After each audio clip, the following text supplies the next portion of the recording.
Today, let's talk about the problem with the chase. Look around you.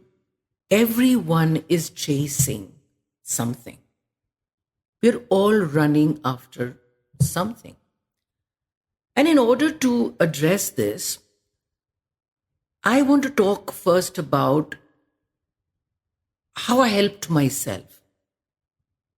I was launching a new project at work and excitedly told a friend about it.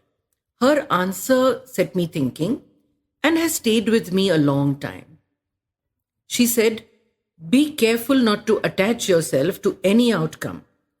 It will be tough to manifest if your expectations come in the way." Now, I admit I'd heard this in many different ways, but one part of me fought hard against it.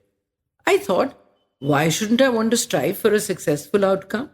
I mean, I've worked so hard for this project. My rational left brain argued with me. I mean, it didn't make sense. Though, after pondering over it some more, I figured that it doesn't mean that I sit around and wait for my dreams to land on my doorstep, but that I take intentional, passion filled action. It's important to understand that your happiness doesn't lie if you get a girlfriend or a boyfriend or a job or a proposal. It exists right inside of you. And the more you realize and practice this, the easier it is for your desire to find you.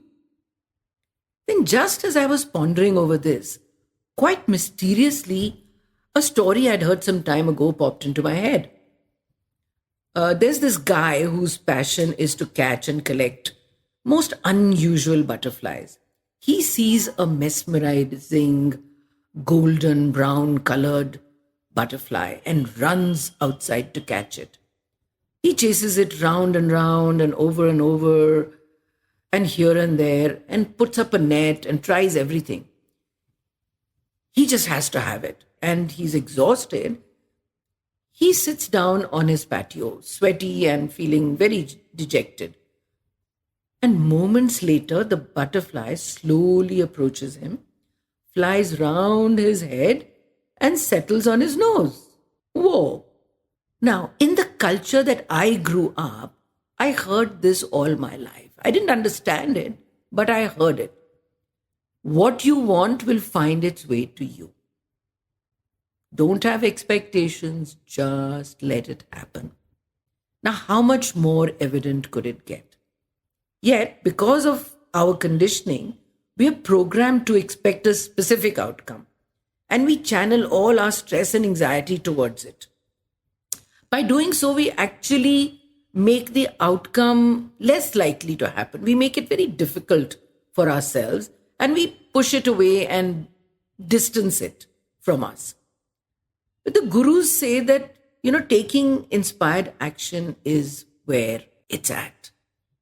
We all want to taste success, and we spend our lives chasing after what we want. Maybe what we really want is to feel that we are doing the best we can. Not necessarily to succeed, but to feel worthy. And that way, ironically, we are more likely to succeed. What if we were to shift our minds to a place of patience, to complete peace and acceptance with whatever happens? That would be the right environment for what we want to be attracted to ourselves and to awaken within us. So, spiritual wisdom tells us that our desires are co-created. And Rumi says that as well. He says, what you seek is seeking you. To my understanding, this means that we need to be in complete peace with whatever the universe serves us. There's a win in everything that is served to us. We need to find it. I know that not everything I do happens the way I want it to. And occasionally I tend to get attached to an expectation. But then I'm a work in progress, just like we all are.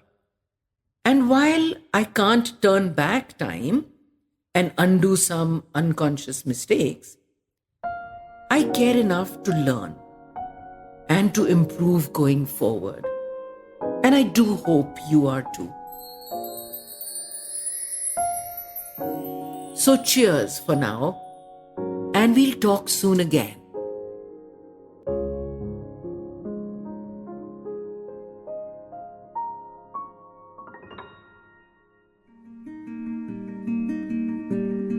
That was this week's episode for the Cellular Alchemist podcast with spiritual psychologist Ritu Malhotra. Don't forget to follow the podcast and join us next week for yet another episode. Thank you for listening.